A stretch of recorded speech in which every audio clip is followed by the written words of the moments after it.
Hej, z tej strony Sara. Dzisiaj przychodzę z bardzo luźnym odcinkiem, więc jeżeli ktoś szukał czegoś do samorozwoju, żeby nauczyć się czegoś, czy cokolwiek, to nie dzisiaj. Miałam teraz, nie wiem, taki trudny tydzień i jestem tak wykończona trochę emocjonalnie i uznałam, że stworzę odcinek, gdzie po prostu będę mówiła z głowy, opowiem jakieś historie, co się ostatnio wydarzyło, o jakichś moich przemyśleniach i nie będzie to jakiś taki ułożony, tematyczny odcinek. Ja osobiście sama lubię słuchać takich podcastów, czasami nie mam ochotę, idąc na jakiś spacer, żeby puszczać sobie coś, co mnie będzie edukować, tylko puszczam podcasty, gdzie ktoś opowiada jakieś historie, gdzie mogę się zaśmiać, gdzie ktoś po prostu luźno mówi o jakichś życiowych rzeczach i wtedy się czuję, jakbym była na spacerze z koleżanką. Więc może zostaw sobie ten odcinek na jakiś dłuższy spacer, gdzie chcesz odpocząć, rozkojarzyć się, bo dzisiaj opowiadam parę historii i tak bardzo luźno popłyniemy. Ostatnio się tak zastanawiałam, bo mam całą rozpiskę, jakie odcinki chcę nagrać, takie tematyczne, ale miałam, że kurczę, w sumie to ja sama lubię słuchać takich luźnych odcinków i nie będę już jakby przedłużać i mówić o tym i się wydrążać. Pogadamy o tym, co się dzieje na świecie, u mnie i też w Los Angeles. Dzisiaj jest piątek, jest wieczór, Erika jest w pracy. Erika zaczęła pracować jako hostessa w restauracji i w tym tygodniu pracowała codziennie. Od poniedziałku do soboty wieczorami i ona kończy pracę o 11 w nocy, o 23. Kiedyś wychodziłyśmy wieczorami w czwartek, w piątek, w sobotę, cokolwiek, na jakieś wino albo na jakąś imprezę. Teraz jak mam ochotę, to wychodzę z kimś innym, ale teraz też w tym takim czasie nie czuję, nie mam w ogóle energii, żeby wychodzić do barów, klubów, cokolwiek, więc w sumie to tak wszystko się ułożyło, ale zobaczymy, bo wydaje mi się, że też wychodzę z takiego swojego dołka. Jeżeli ktoś oglądał vloga, którego dodałam w tym tygodniu, no to mam takie góra, dół, czuję się, nawet nie wiem jak to opisać, po prostu taka, wydaje mi się, że dużo analizuję, siedzę w swojej głowie i to jest dobre, nie ma w tym jakby nic złego, ponieważ przechodzę i przerabiam takie trudniejsze rzeczy na terapii i wiem, że po prostu trochę to zajmie i tak dalej. Po prostu otworzyła się puszka Pandory. Myślę, że dużo osób zrozumie, o co chodzi. Więc teraz wieczory mam dla siebie ostatnio polecajki. Zobaczyłam 2 świetne seriale. Pierwszy to jest True Detective, pierwszy sezon, ponieważ każdy sezon jakby się zamyka i później zaczyna się nowa historia. I wydaje mi się, że są 3 sezony i są zawsze różni aktorzy. I pierwszy sezon jest z Matthew McConaughey, który jest w ogóle najbardziej hot osobą na świecie. Najbardziej przystojnym mężczyzną i po prostu on urodził się, żeby być gwiazdą. To po prostu da się poczuć. O, i pamiętam, że kiedyś wyświetliło mi się na TikToku, jak coś tam było o nim, że niektórzy aktorzy wcielają się w jakieś role, w które muszą zagrać i później zostają w tych rolach do końca życia. I na przykład tak było z Matthew McConaughey z True Detective, że jakby on dalej jest tym charakterem z tego serialu, tylko w prawdziwym życiu, że jakby tak wiecie, świadomie to są wiadomo, że domysły, bo wiadomo, że on jest inną osobą. Później było jeszcze porównanie do Elvisa i osoba, która grała Elvisa, jak się nazywał? Austin Butler, on też. Było porównanie, że on jakby dalej został w tej roli, że ma taki sam głos jak Elvis i jakby mega ciekawe. Ale tak, serial True Detective wpadł do mojej listy top 5 najlepszych seriali, jakie widziałam w swoim życiu. I tak, i mogę bardzo polecić, jest to Crime i słuchałam wywiadu u Jay Sherry właśnie z Matthew i on powiedział, że przygotowując się tam do tej roli odnalazł Boga i że to był taki duży spiritual experience dla niego. Nie chcę jakby nic zdradzać, nie będę właśnie nic spoilerować, ale jeżeli szuka się czegoś i się nie boisz, crime stories, to bardzo polecam. Narodził jakieś takie ziarenko też w mojej głowie, jeżeli chodzi o tamte kwestie. A drugi serial, który zaczęłam oglądać ponownie, to jest Californication. Osoba, która wymyśliła ten serial, wyprodukowała, jest geniuszem. Jest on tak świetny i tak miły do konsumowania. Jest bardzo dużo sezonów. Jest tam postać główna, Hank Moody, który jest pisarzem. Historia zaczyna się od tego, że przeprowadza się do Los Angeles, mieszka w Venice Beach. Rozstał się ze swoją kobietą, z matką jego dziecka, córki i on ma bardzo kolorowe życie, bardzo kocha kobiety, spotykać się, ma wiele konfliktów wewnętrznych, ma dużo problemów takich. Stara się jakoś tak nawigować, stara się wrócić do swojej byłej partnerki, którą ukocha, ona też go kocha, tylko że on po prostu nie potrafi dojrzeć, nie potrafi się zmienić, myśli za bardzo o sobie, jest narcyzem i tak dalej. Nie będę dalej jakby zdradzała, jest to też starszy serial, ogląda się to jak Seks w Wielkim Mieście, tylko w wydaniu męskim. Chyba tak to bym mogła najlepiej porównać. I wszystkie sceny jakby są też nagrane tutaj, wiadomo, Californication. Mega przyjemnie się to ogląda, będąc tutaj. I to jest dopiero drugi raz, kiedy oglądam od nowa ten serial, jakby ponownie. Więc nie jest źle, bo są seriale jak Sukcesja, gdzie oglądałam Sukcesję 15 razy. I ja nie żartuję. Ja widziałam Sukcesję 3 sezony. Tak, z 15 razy, a ostatni sezon, 4, zobaczyłam 2 razy. 3 razy. Okej, zobaczyłam 3 razy. Bo ja puszczam też serial, jak na przykład gotuję, albo jak pracuję nad e-bookiem, albo jak edytuję jakieś filmy bez głosu, albo robię jakąś pracę na komputerze, to lubię sobie w tle puścić coś, wieczorami zwłaszcza. Ale zmieniając temat, wiem, że chciałam opowiedzieć o historii o TikTokerach w Los Angeles, bo wpadłam 2 razy. Wydaje mi się, że więcej, ale 2 takie podobne typy osób, podobne dziedziny, podobne kategorie na TikToku i to, jak oni się zachowują w prawdziwym życiu. Po prostu ego po sufit. Nie wiem, czy oni też są popularni jakoś w Polsce. To nie chcę jakby mówić kto, bo jakby who cares. Jest to 2 chłopaków, powiedzmy, którzy dają różne rady, jeżeli chodzi o związki i relacje i mówią z takiego... Jeden jest w związku i tak bardzo gloryfikuje ten swój związek i mówi, że wiecie, oni są idealni, że jego dziewczyna jest idealna, że mówią na przykład jak wiedzieli, że są dla siebie stworzeni, ale to też nie jest jakiś taki magiczny, przerysowany sposób, tylko takie bardzo pokazywanie swojej relacji, upublicznianie i że jak on się stara, jak ona się stara, jakie robią, wiecie, małe rzeczy dla siebie. On na przykład nagrywa TikToka, że jedzie odebrać ją po jakimś pilatesie i przynosi jej najlepsze smoothie, jej ulubione, czy jakieś śniadanie i ona jest, wiecie, w szoku, że o, skąd wiedziałeś, że to jest moje ulubione i wszystko, wiecie, jest takie słodkie i ble, jak jesteś singlem i to oglądasz. I później on daje też jakieś rady, jak podrywać dziewczynę, co robić w związku, żeby być, wiecie, najlepszym chłopakiem ever. A drugi chłopak nie jest w relacji. Jestem przekonana, i to jakby nie jest w tym nic złego, jestem przekonana, że on jest homoseksualny. I on jeszcze tego nie wie. Jest bardzo dużo domysłów w komentarzach, bo jakby z tym nie ma nic nie tak, ale on bardzo się broni i bardzo go to denerwuje. Bardzo to odrzuca i później na przykład dodaje jakieś... I właśnie to tak jeszcze nie pasuje do niego, miesza się z całym obrazem jego, bo on mówi o radach, jak podrywać dziewczyny. I jeszcze też jakiś taki self-help, że żeby się nie porównywać, wiecie, to co wszyscy robią na TikToku i o tym, o czym jakby wszyscy mówią na internecie, że naprawdę jakby mówi, jak zagadać do dziewczyny i jest taki bardzo, wiecie, nie samiec alfa, bo jeżeli bym powiedziała, jak on wygląda, czy jaki daje vibe, to jest taki Scott Disick. Jest to właśnie jeden typ mężczyzn w Los Angeles, tacy, którzy są, no właśnie jak Scott, tacy nie feminine, ale tacy tak zachowują się niedojrzale, można by powiedzieć, że tak nie zaufasz im, albo że tak nie będziesz polegać na tej osobie. Wydaje mi się, że właśnie dla wielu dziewczyn jest to takie odrzucające, jak się po prostu poczuje taki vibe. Nawet się nie zna tej osoby, ale się poczuje taki vibe Scott Disick, że nie możesz polegać na tym mężczyźnie, to od razu idziesz w taki friend zone, a nie, że o, tu jest jakiś potencjał, wiecie, na romantyczną relację. Wydaje mi się, że ten chłopak może się z tym zmagać i może też przez to, że jest taki jak na przykład właśnie Scott Disick, każdy chyba wie, jaki to jest vibe, taki bardziej friendly, to wydaje mi się, że on może mieć po prostu taki vibe i ludzie to mieszają, jakby ludzie to mylą z byciem po prostu homoseksualnym, czyli byciem takim bardziej, wiecie, przyjacielem dziewczyn, a nie chłopakiem, z którym dziewczyna by się chciała spotykać, umawiać. I wydaje mi się, że właśnie przez to, że jakby on ma taki vibe, więc może nie jest tak, że właśnie on nie wie jeszcze i odpowiednia osoba w odpowiednim czasie znajdzie go i prawdopodobnie on będzie miał fajny, udany związek, whatever. Bardzo właśnie daje dużo takich rad, co robić, jak zagadać do dziewczyny. Czasami na przykład mówi, że siedział w kawiarni i była randka w tej kawiarni i po prostu podsłuchiwał rozmowę i że ten koleś w ogóle nie miał żadnej gry, że w ogóle był beznadziejny, że był po prostu tak zażenowany, jak on coś tam gada, ale wszystko w taki mega śmieszny, pozytywny sposób. I ten chłopak, co jest w tym związku i mówi o tych związkach i ten teraz, o którym właśnie mówię, który jest singlem,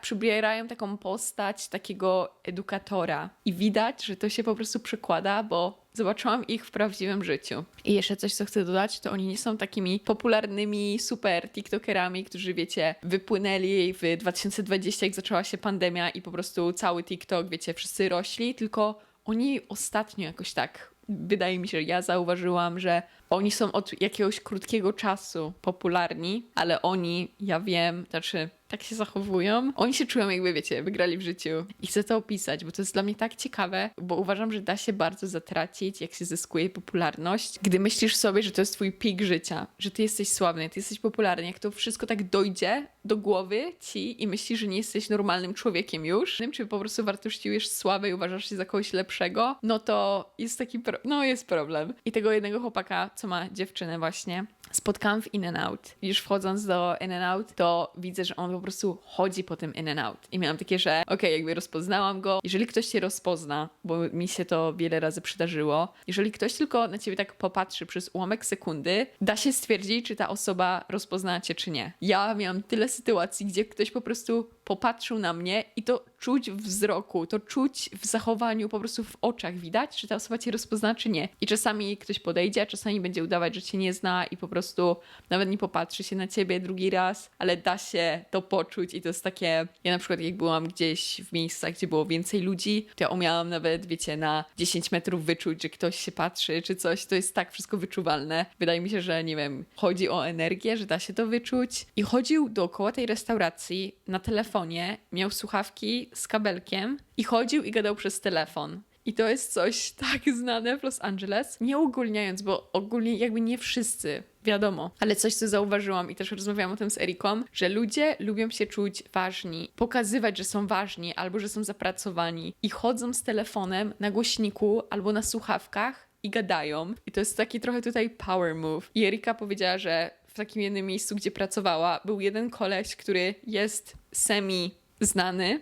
I on, będąc tam w tej restauracji, bo był chyba jednym z menadżerów czy cokolwiek, on po prostu dzwonił do jakichś osób i chodził z tym telefonem na głośniku i rozmawiał. I po prostu cały czas robił jakieś rundy, chodził, gadał przez ten telefon, patrzył się na ludzi i po prostu później wychodził z tej restauracji. I jest to takie oczywiste zachowanie, żeby pokazać innym, że na przykład dużo się dzieje, albo że jesteś potrzebny, albo że jesteś ważny, że pracujesz, że robisz, czy pracujesz nad czymś, zajmujesz się ważnymi rzeczami, że wiesz, że masz napakowany cały dzień, nie? I ten chłopak robił to samo. Wydaje mi się, że największy problem jest w tym, że po prostu czujesz to, że oni tak zaznaczają swoją ważność. Czują się ważniejsi, czują się, że są inni, że z tego całego tłumu ludzi w tej restauracji oni są, wiecie, inni. I oni starają się tak bardzo to zaznaczyć i pokazywać innym, tak na zewnątrz. Bo zastanawiałam się nad tym bardziej. To nie jest tak, że ktoś po prostu jest pewny siebie i po prostu widać u niego tą pewność siebie, bo osoba pewna siebie nie będzie gadała głośno przez telefon w restauracji, chodziła wokół, rozglądała się. Da się wyczuć, jak ktoś stara się być kimś, kim nie jest. Jak już tak chodził po tej restauracji, to później usiadł, jadł tego burgera, wstał jeszcze z 2 razy, żeby pójść po serwetki, żeby się wytrzeć, później wstał drugi raz, żeby wyrzucić rzeczy. Ja zamówiłam i wyszłam z tej restauracji. To jest akurat jedna z historii z tym chłopakiem, bo czasami chodzę do na przykład community goods, czy do jakiejś kawiarni i jest więcej osób, które się tak zachowują. Ja szukam powodu, dlaczego ktoś się tak zachowuje. I wiem, że to prawdopodobnie bierze się z jakichś braków. Ktoś chce być popularny, bo nie wiem,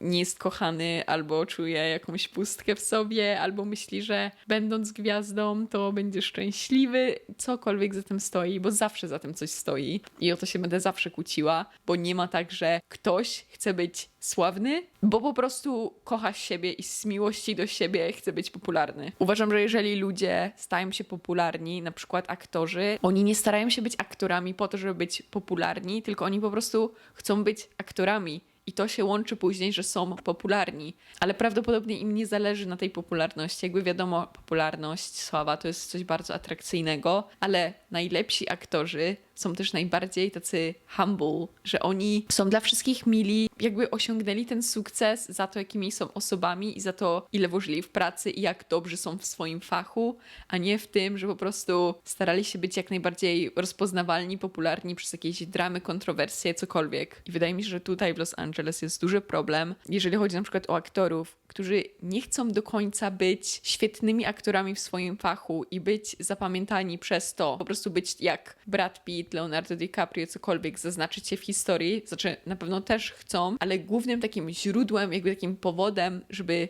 być tym aktorem, jest to, że oni chcą być po prostu sławni i że aktorstwo jest jednym z takich najprostszych narzędzi, żeby być i osiągnąć tą taką sławę. Bo wydaje mi się, że dużo osób, zwłaszcza w Los Angeles, gdzie każdy bierze acting classes, zajęcia z aktorstwa, myślę, że dużo osób myśli, że jeżeli oni nie mają talentu w czymś, to jakby z tym aktorstwem, jak będą brać te lekcje, bo wiecie, aktorstwo to jest granie, nie? To oni myślą, że tak oszukają trochę system i nauczą się tego aktorstwa i wiecie, wtedy im się uda, że ktoś ich odkryje, są też ogromne takie nadzieje. A wydaje mi się, że gdyby ktoś się skupił na swoim fachu i żeby po prostu być jak najlepszym aktorem z pasji czy cokolwiek, a nie dążył tak bardzo do tej sławy, to byłoby to bardziej korzystne, wiadomo. Bo też gdy wychodziłam do jakichś barów czy klubów, albo są jakieś takie imprezy, domówki, to jest tam bardzo dużo osób, właśnie aktorów, tacy jak wiecie w creative space, wszystkie osoby w LA, które nie mają normalnej pracy. To bardzo dużo osób mówi, że powodem, gdzie jakby oni wychodzą na te imprezy, to jest to, żeby właśnie poznawać inne osoby i że to jest networking. Wychodząc na imprezy, nie wiadomo kogo spotkasz, może poznasz kogoś, z kim będziesz w przyszłości pracować i wiele osób, mam takie poczucie, na imprezach po prostu szukają kontaktu, szukają jakiejś osoby, która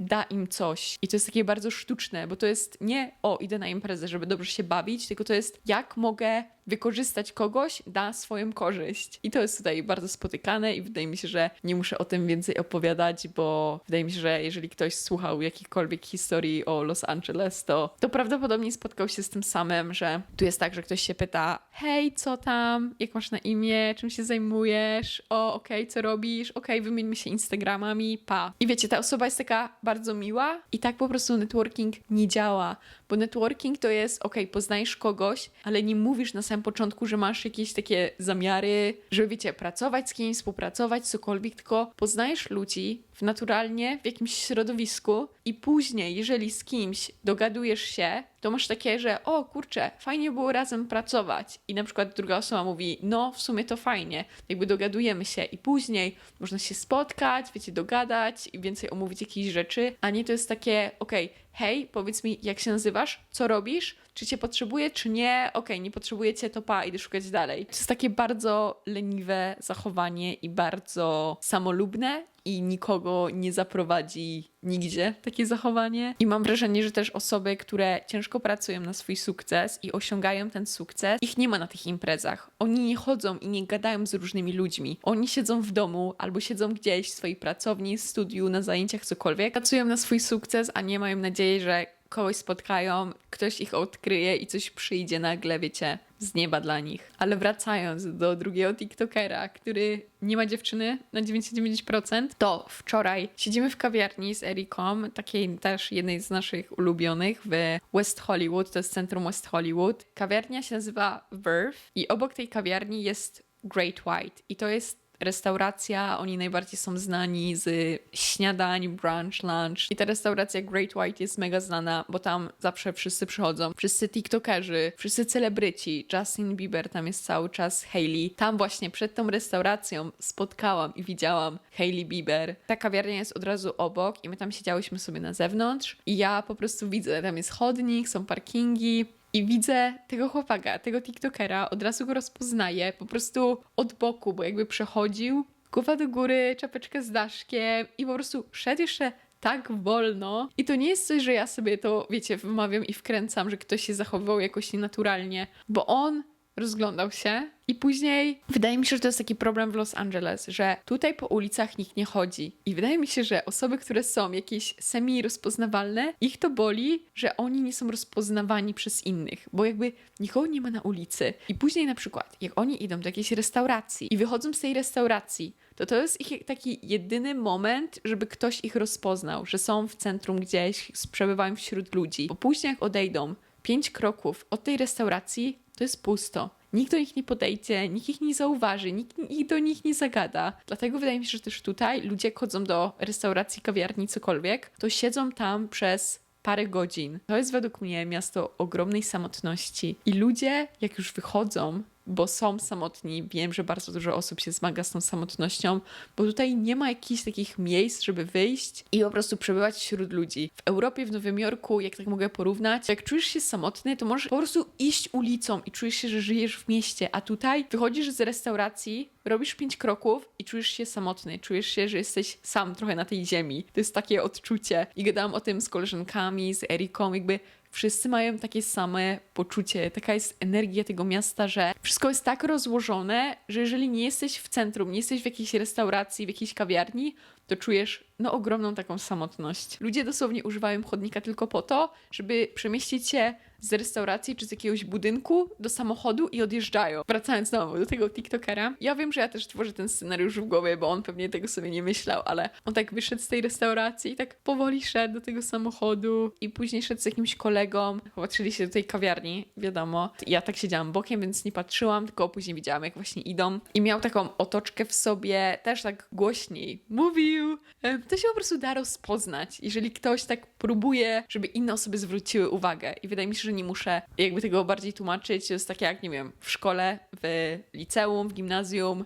Wiecie, są takie osoby, dzieci, nastolatkowie, którzy próbują bardzo zwrócić na siebie uwagę. I to właśnie mi się kojarzy z takimi dziećmi, że takie osoby właśnie głośne, które chcą być zauważone, to oni mają w sobie takie małe dziecko w sobie, które mówi: proszę, zauważ mnie, zaopiekuj się mną, doceń mnie. I jak od razu się popatrzy na to z takiej perspektywy, na takie osoby, to jakby jest to już mniej irytujące. Jakaś potrzeba nie jest zaspokojona. I ostatnio o tym myślałam, bo teraz wiadomo, że też przechodzę przez swoje, więc jakby Los Angeles nie ma nic do czynienia z tym, że tak się czuję, ale myślałam, że kurczę, fajnie by było wyjechać z Los Angeles tak na 2 dni gdzieś i po prostu odciąć się od tego, bo dosłownie mam czasami takie przeczucie, że scrolluję TikToka, wchodzę na Instagram, później wychodzę na ulicę i ja widzę te same osoby, które widziałam na TikToku i mam takie, że co się dzieje, że nie da się jakby odizolować. I też mam tak, że za każdym razem jak wychodzę na zewnątrz, to się zastanawiam, w co się ubrać, kogo spotkam. Bardzo dużo konsumuje mi jakby myślenie o tym, jak ja wyglądam. Myślę, że to na pewno zauważyłam, że odkąd się przeprowadziłam i wychodzę, to o wiele bardziej myślę o swoim wyglądzie, o tym, jak wyglądam, w co jestem ubrana, jak wygląda moja twarz, moje włosy i jak na przykład mam nieumyte włosy, albo nie chce mi się jakoś ubrać dobrze, albo mam zły body image day i wychodzę, to się czuję mega, mega źle, bo nie wiem, to miejsce spowodowało, że zwracam uwagę bardziej na to, jak wyglądam. Nie wiem nawet, co o tym myśleć, bo jakby są różne spektrum i różne powody, dlaczego zwracamy uwagę na to, jak wyglądamy, bo może wiecie, to być taki obsesyjny sposób, a może to być po prostu takie, że się oceniasz jakoś, jak nie wyglądasz za najlepiej. Więc ja jeszcze do końca nie wiem, o co za bardzo w tym chodzi. Rozmawiałam z jedną moją koleżanką, która tutaj mieszka, że ona ma większe problemy z tym, że na przykład jak ma bad body image day, to w ogóle nie potrafi wyjść na zewnątrz. I myślę, że to miejsce ma też bardzo duży wpływ na to, bo jest dużo osób bogatych, dużo osób, którzy po prostu wyglądają na bogatych. Dziewczyny mają sety z Alo Yoga, wychodzą z pilatesu, mają na ręce bransoletki Cartier albo widzisz Hailey Bieber, więc myślę, że to jest też takie bardzo normalne. To jest w naturze ludzkiej, że się porównujemy i jest to bardzo trudno, bardzo dużo energii zabiera, żeby się nie porównywać. Jakby to mogę porównać do Instagrama, że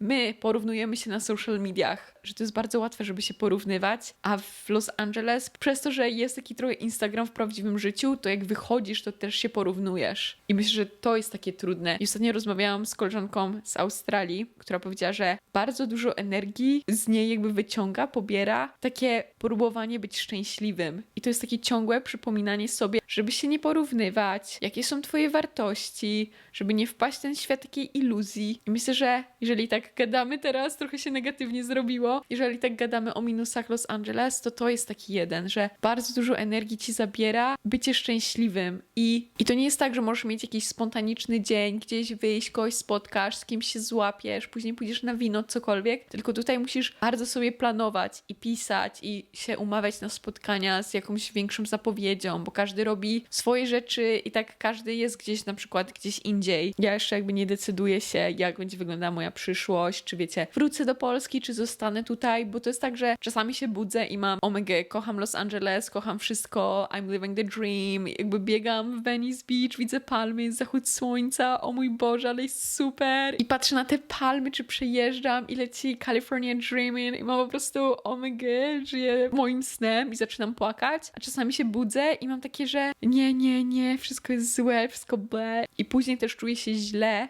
jak narzekam, bo mam takie, że Sara, spełniłaś swoje marzenie i Sara to jest marzenie wielu osób. Czy to jest takie nie do wyobrażenia, że ja wyprowadziłam się, wiecie, z Polski do Los Angeles sama i żyję tak, jak bardzo dużo osób by chciało, wiecie, żyć, czy jakby doświadczyć tego i później czuję się źle, że w ogóle mam jakieś takie negatywne myśli na temat tego miejsca i mam, że nie powinnam, że powinna być wdzięczna. I też wiem, skąd się biorą te głosy, bo słyszałam takie rzeczy od innych, że powinnam być wdzięczna. Jak ja słyszę po prostu, że ktoś mi mówi, że powinnam być wdzięczna, to jest po prostu gaslighting. Żadna osoba nigdy tobie, jak na przykład narzekasz, pierwsza reakcja to nie powinno być, powinnaś być wdzięczna. Pierwsza reakcja to byłoby: ojeju, bardzo mi przykro, że się tak czujesz. Powiedz mi dlaczego, co ci przeszkadza? Rozumiem cię, że czujesz frustrację w porównaniu do innego miejsca. Okej, jak ci mogę pomóc? Co potrzebujesz ode mnie? A nie, powinnaś być wdzięczna. To taka przypominajka dla każdego, jak się powinno reagować, jeżeli ktoś jest smutny z jakiegoś powodu,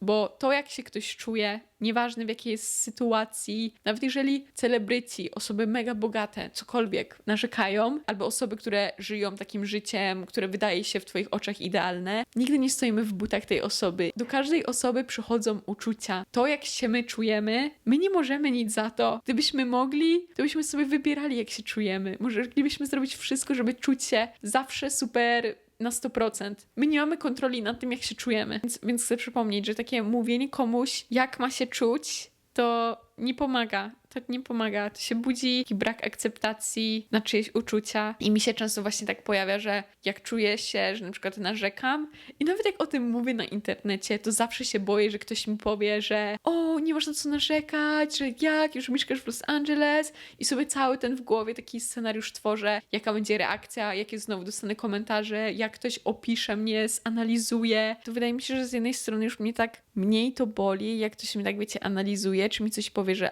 nie jesteś jakby wdzięczna, czy cokolwiek, bo wiem, że ta osoba nie jest w moich butach i nie doświadcza tego i nie wie, jak to jest i nie wie, jak ja się czuję też jakby ja w mojej głowie. Ja potrafię się komunikować lepiej ze sobą i jakby ja rozumiem, dlaczego się tak czuję i to jest okej, ale wydaje mi się, że zawsze ciężko mi się dzielić, jakby też, wiecie, nie chcę zabijać good vibes only i mówić o jakichś takich trudniejszych rzeczach, czy jakieś narzekanie na to miejsce, gdzie wszyscy myślą, że wiecie, wow.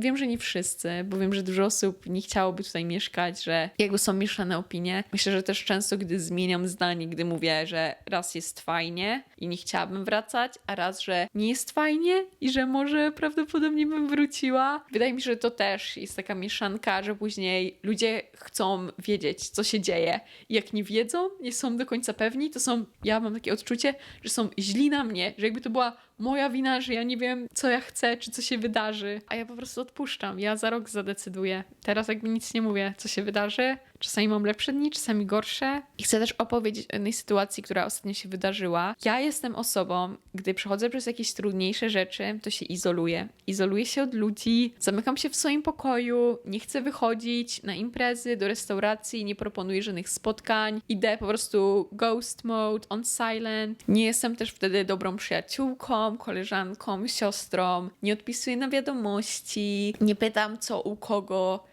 I byłam taka od zawsze, że jak ja przechodzę przez coś i nie wiem, co się dzieje u mnie w głowie, to ja nie lubię o tym rozmawiać, nie lubię o tym mówić, nie lubię pokazywać. Jak omawiałam to na terapii, nie lubię pokazywać swoich słabszych kawałków i izoluję się i lubię tak w ciszy tak obserwować siebie, może nie w ciszy, ale tak wiecie, po prostu sama z sobą w tym i później jak mi już przejdzie, to odzywam się do innych i hej, wszystko okej. I osoby, które znają mnie bliżej, to oni już wiedzą, że ja się tak zachowuję, że jak u mnie się coś dzieje prywatnie w głowie, gorzej się czuję, to ja po prostu tak znikam i te osoby dają mi przestrzeń albo pytają się, co się dzieje i później ja im mówię i one mają takie, że okej, rozumieją, że jestem tutaj dla ciebie, ale rozumiem, jeżeli chcesz sama pobyć z tym wszystkim. Ale ostatnio miałam bardzo trudny czas i też zaczęłam się izolować, przestałam jakby wychodzić, umawiać się, proponować jakichś spotkań i też właśnie jeżeli chodzi o Erikę, że jakby przestałam proponować rzeczy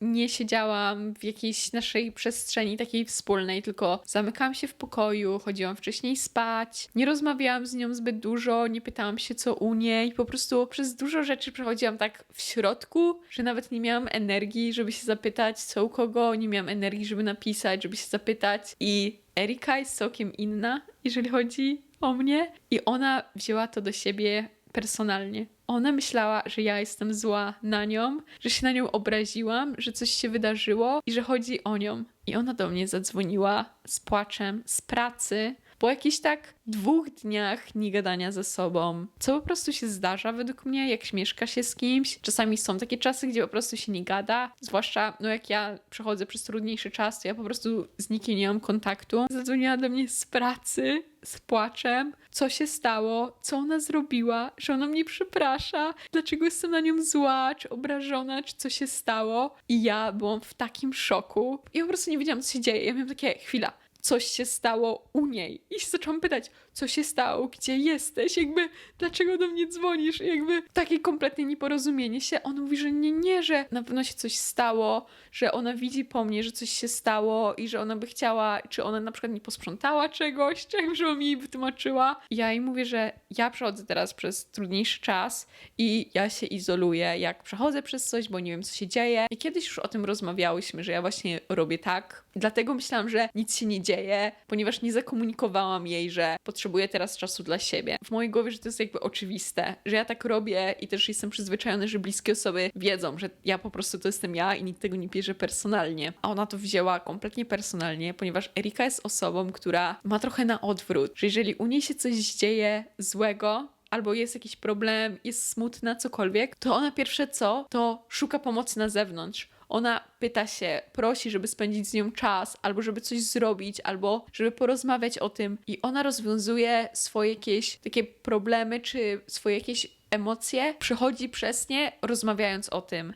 I to jest wszystko, o czym ja jakby rozmawiam z nią, że jakby ja jestem za bardzo samodzielna, ona za bardzo polega na ludziach i jej to bardzo tak imponuje, że jestem taka samodzielna, że jakby ja nikogo nie potrzebuję do szczęścia, a ja mam na odwrót. I mi bardzo imponuje to, jak ona może się otwierać przed ludźmi i tak polegać, czy prosić kogoś o coś, o jakąś potrzebę, albo co potrzebuje w jakimś czasie. Jesteśmy na tym takim spektrum, na 2 różnych końcach. I to się bierze wszystko z dzieciństwa. Ja jak byłam mała, ja musiałam na sobie polegać. Ja nie dostawałam z zewnątrz pomocy, nie dostawałam tego, co dziecko potrzebowało. Często było, że nie mam czasu, albo później, albo że po prostu ktoś w ogóle nie był dostępny dla mnie. A Erika, poznałam Eriki rodzinę, nie jest to rozbita rodzina i to, jak oni ze sobą rozmawiają, komunikują się, dbają tak o siebie, to mi też bardzo otworzyło oczy, jak rodzina może wyglądać, taka zdrowa komunikacja i coś, co było takim bardzo ważnym dla mnie doświadczeniem, bo czasami miałam takie momenty, czy miałam takie zwątpienia, że mi nigdy się nie uda stworzyć takiej rodziny, bo nie miałam żadnego takiego przykładu, że taka rodzina może istnieć, że taka istnieje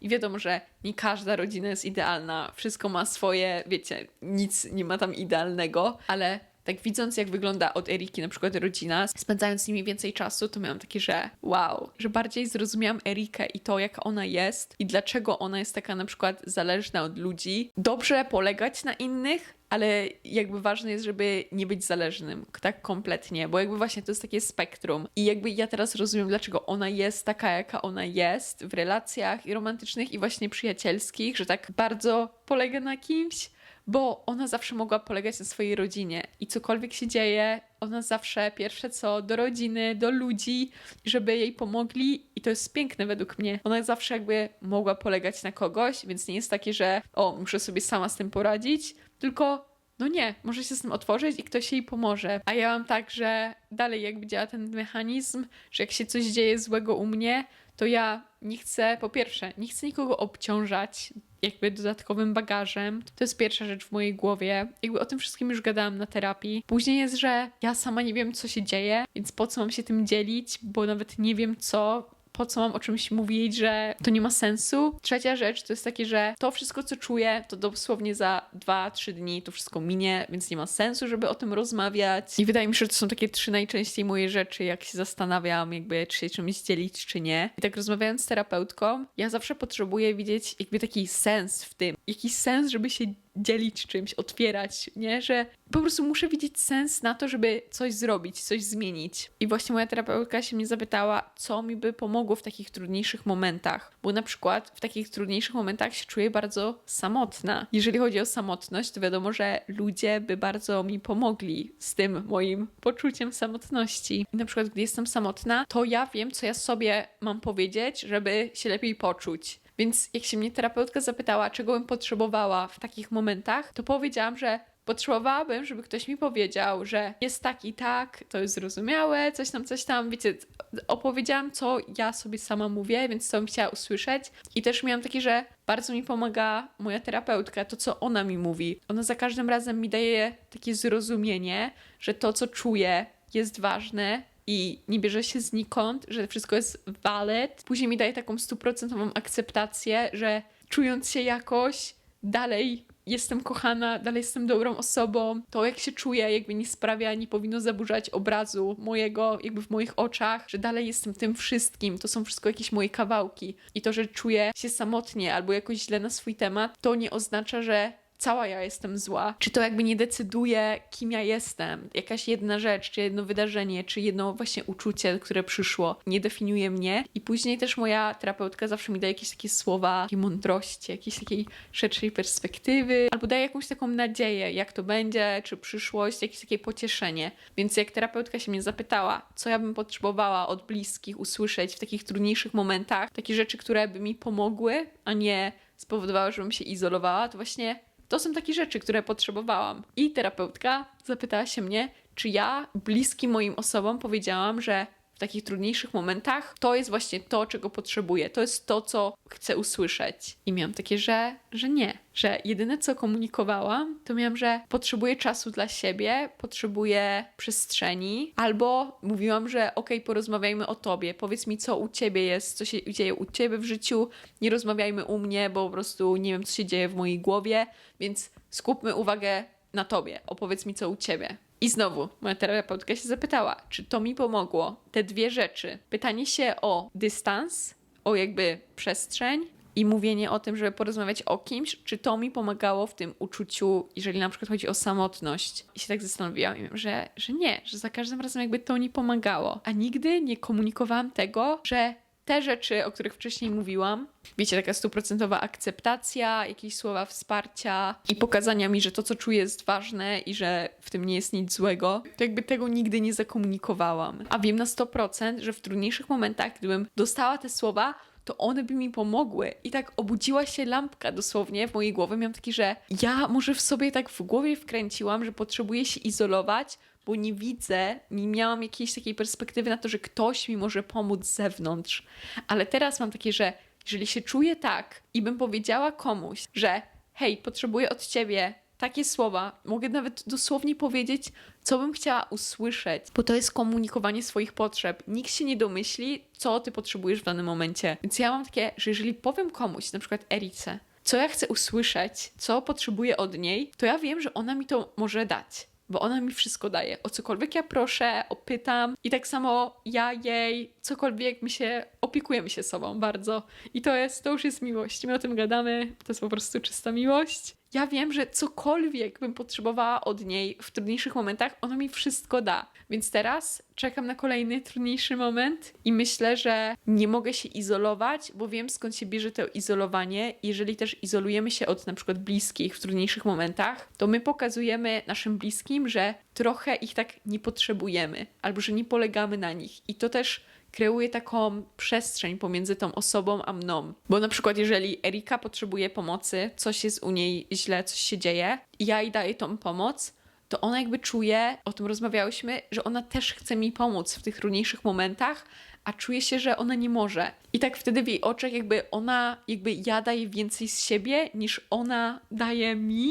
I czuję się później z tym źle, że nie może jakby mi dać tego samego i czuję się, że jakby to nie jest taka wyrównana relacja, że ona więcej czerpie z tej relacji niż ja z tej relacji, chociaż nie jest tak do końca, bo jakby to jest moja decyzja, że wiecie, chcę się izolować i jakby nie ma nic do gadania, bo ja coś postanawiam, więc ona nie potrafi, wiecie, hej Sara, nie no, proszę, powiedz mi coś, ja ci postaram się pomóc, bo też szanuję to, co ja jej mówię i szanuję to, jak mówię jej, że chcę przestrzeń, to mi daje tą przestrzeń. To jeżeli chodzi właśnie o izolowanie się, bo wydaje mi się, że bardzo dużo osób się z tym zmaga, że bardzo dużo osób się izoluje. I nie jest to dobre, bo ja na terapii właśnie otwierając się i mówiąc w tych trudniejszych momentach, dostaję niesamowite wsparcie i po prostu czasami mi się mój cały dzień może obrócić o 180 stopni po terapii. Jak się otworzę z wszystkiego, powiem i dostanę te słowa wsparcia, mądrości od mojej terapeutki i nie trzeba chodzić na terapię, można też korzystać z ludzi i od tego jesteśmy. I ważne jest, żeby komunikować, co potrzebujemy w takich momentach, bo właśnie nikt się nie domyśli. Czasami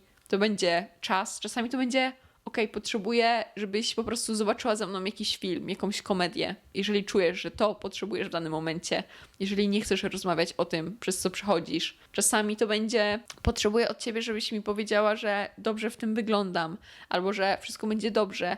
Możemy dosłownie komunikować to, co chcemy usłyszeć, te same słowa. Więc też jakby mieszkanie z Eriką mi bardzo dużo pokazuje i tyle, ile się nauczyłam przez to, jak się różnimy w niektórych kwestiach. I to jakby razem się też uczymy, bo ja nigdy bym nie pomyślała, że izolując się, ktoś weźmie to tak personalnie, bo ja nigdy tego nie biorę. Jeżeli ktoś się izoluje ode mnie, to mam takie, że ta osoba przez coś przechodzi. Zapytam się, ale wiecie, nie biorę tego, że ja jestem złą koleżanką, ja coś zrobiłam, a ona to jakby zupełnie inaczej i też się nauczyłam, że jeżeli się izoluje, to żeby bardzo to komunikować, bo niektóre osoby może nie są przyzwyczajone do tego, że osoby się, wiecie, izolują w takich momentach. Wydaje mi się, że już mówię przez godzinę, ale chciałabym dodać jeszcze ostatnią rzecz. 2 dni temu zaczęłyśmy myśleć z Eriką o przeprowadzce. Zobaczymy, jak to wyjdzie i nie wiem, czy to wyjdzie, ponieważ płacimy teraz nasz czynsz. To jest taki month to month, że co miesiąc płacimy, nie mamy jakiegoś takiego kontraktu, że musimy tu mieszkać przez ileś tam miesięcy. Erika mieszkała w tym mieszkaniu przez 2 lata.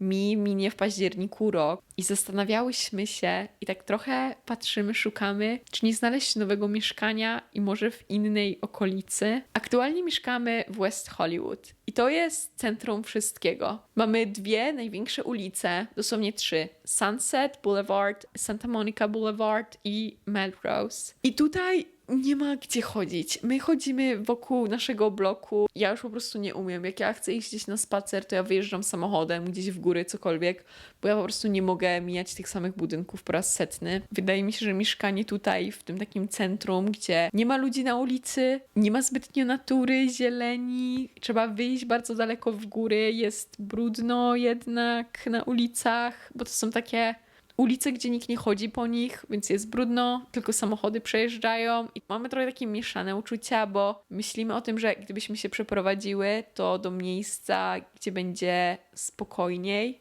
i to będzie bardziej wschód Los Angeles, czyli Los Feliz albo Silver Lake i tam jest więcej artsy ludzi. To są takie okolice, gdzie da się spacerować. Ma się dużo sklepów, dużo kawiarni i jest takie bardziej wolniejsze, powiedzmy, życie. Jeżeli chodzi o moją szkołę, to czy bym mieszkała w Silver Lake czy West Hollywood, to jest taka sama odległość, ale to jest taki bardzo spontaniczny pomysł. I 2 dni temu tak myślałyśmy o tym, że kurczę, w sumie jak się my znamy i jakby możemy mieszkać razem ze sobą, to jest łatwiej gdzieś się przenieść, znaleźć jakieś miejsce i razem zamieszkać, niż wiecie, ja się wprowadzałam, jakby nikogo nie znałam i znalazłam Erikę i jakby nie narzekałam, nie byłam zbytnio, wiecie, nie wybierałam jakoś wybiórczo po mieszkaniach. Nie miałam takiej możliwości, ale teraz jak już mieszkamy razem, wiemy jaki mamy budżet, jak chcemy, żeby nasze mieszkanie wyglądało. Jesteśmy na miejscu i też nie śpieszymy się z tym, nie ma żadnego pośpiechu, to może właśnie przeprowadziłybyśmy się gdzieś, gdzie może byłybyśmy trochę mniej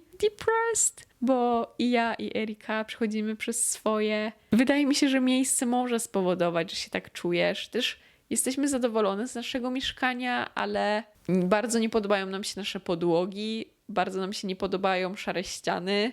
Wiemy, że mogłybyśmy mieszkać w lepszym miejscu, które by nas po prostu bardziej uszczęśliwiło niż to, gdzie tu mieszkamy. Gdzie jest też bardzo głośno, czy w nocy, nad ranem, tu wszystko słychać. Ściany są po prostu takie cieniutkie i wszystko słychać.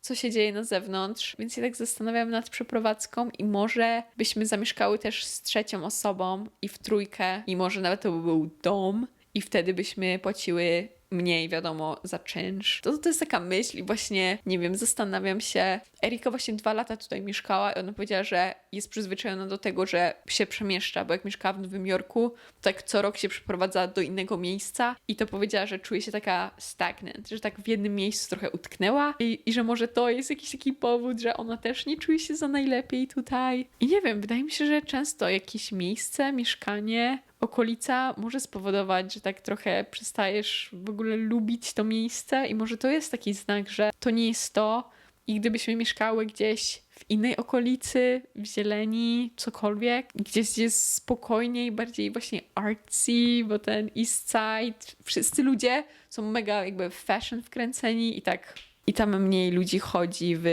ubraniach z siłowni, w alo yoga. Ludzie chodzą do kawiarni, czytają książki i są, wiecie, tacy bardziej europejscy i wydaje mi się, że i mi, i Erice bardziej by się to podobało, ale nie wiem, bo znalezienie mieszkania w Los Angeles to też nigdy nie wiadomo, na co się trafi. I też jeżeli chodzi o ceny, więc tak się rozglądamy, ale czy to wyjdzie, nie wiem, zobaczymy. Nie wiem, czy mam coś jeszcze do dodania. Chyba nie mam ochoty, żeby gadać o popkulturze i o tym, że Timothy jest z Kylie Jenner, bo nie wiem, na początku byłam taka w szoku, a teraz mam takie, że już dosłownie nie wiem, co się dzieje w internecie i good for them. I jakby Timothy, on zawsze lubił Instabuddies, więc to nie było jakimś wielkim zaskoczeniem. Wyglądają na naprawdę zakochanych i jakoś sobie tego tak nie umiem wyobrazić i jest to też bardzo ciekawe.